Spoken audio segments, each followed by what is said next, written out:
Presenting Cliff Harris for enshrinement into the Pro Football Hall of Fame, Charlie Waters.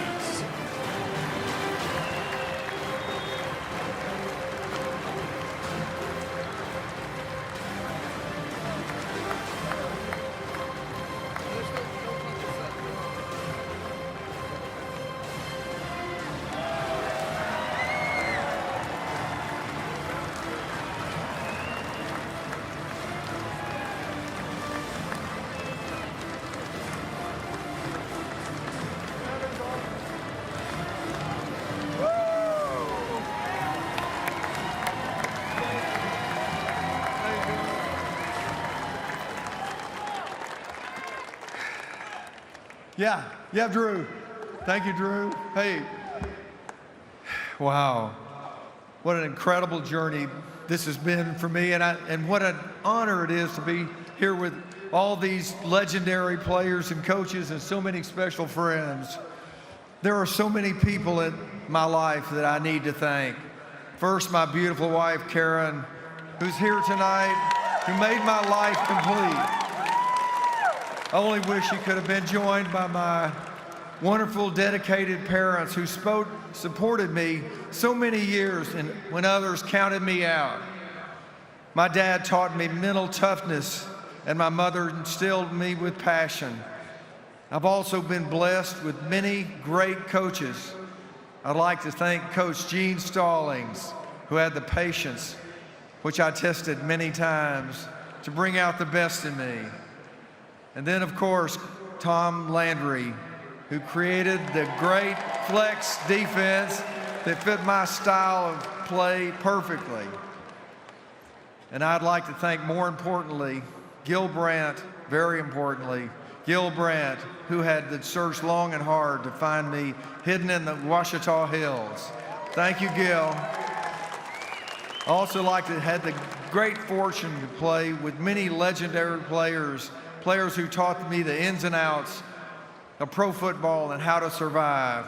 Players like Leroy Jordan, Mel Renfro, Cornell Green, and Bob Lilly, and of course my longtime friend and fellow safety, Charlie Waters. Charlie Waters. Without him, I wouldn't be here today. Thank you, Charlie. Our different styles complicated each other perfectly. We were the doomsday defense. The odds of me playing football in the NFL were much less here where they're much less than standing here before you tonight. We're incredibly long. My football was my passion, but my fallback was to become a doctor. I grew up in the mountains of Hot Springs, Arkansas. My junior year, in high school, I was a second-string junior varsity quarterback. Most of the coaches and players doubted I would play past the 9th grade, much less make it to the Hall of Fame. Then, fortunately, my senior year, I moved to the small town of Des Arc, Arkansas. It was the best move of my life. There, I quarterbacked an undefeated team, and my football life was about to change. I received one scholarship offer from the mighty Ouachita Baptist Tigers, where my dad played football. I had 4 great years there and made many lifelong friends, many who are here today. Our coach, Buddy Bob Benson, taught us toughness and the fine line between winning and losing. He also taught me if I could make it through his practices, I could make it through anything. I think my Ouachita guys will attest to that, right, guys? In the spring of my senior year, I signed a free agent contract for the Dallas Cowboys. That summer, I went to training camp in Thousand Oaks, California. There, I was greeted by 120 other rookies who were all trying to make the team. Fortunately, it was a strike year, so the coaches had more time to watch the rookies in game conditions. Most of the rookies had been cut by the time the veterans showed up. We played a couple of preseason games on the coast and then headed back to Dallas for preseason.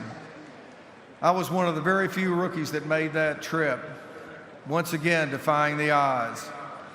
Then after we finished preseason at the first team meeting, preparing for our first regular season game, Coach Landry announced the starting lineup.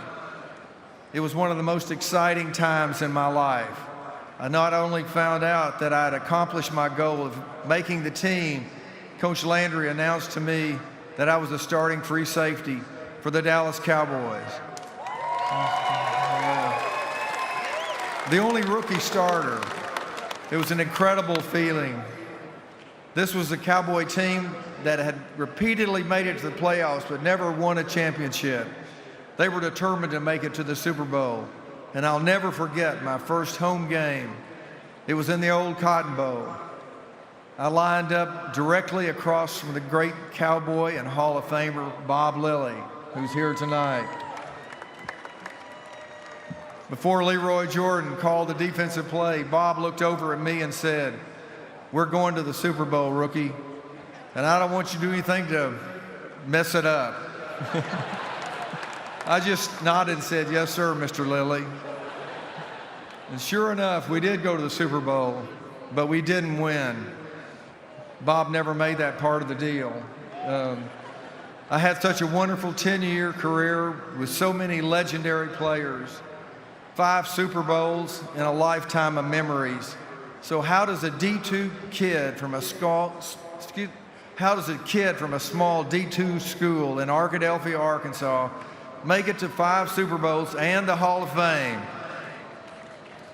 I may be the only one who knows how truly that chance was, slim that chance was. But if I can make it, anyone can achieve their goals. The key is to never quit, never give up, keep trying, keep learning, and keep growing. My roots are still in the Arkansas hills, and I return to the happy place up there often.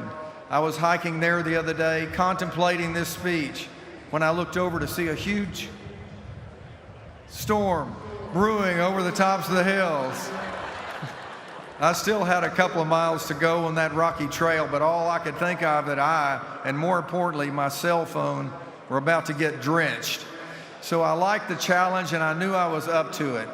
I knew better than look too far down the long path, as it would seem too imposing.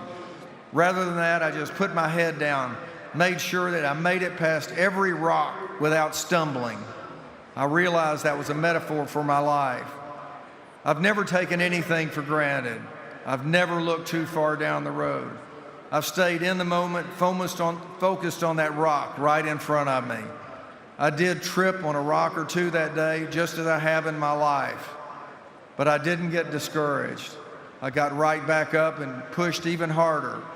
I took one step at a time, avoided one rock at a time, and before you know it, I'd achieved a goal. One last thing has been vitally important to me, and it is my faith in God.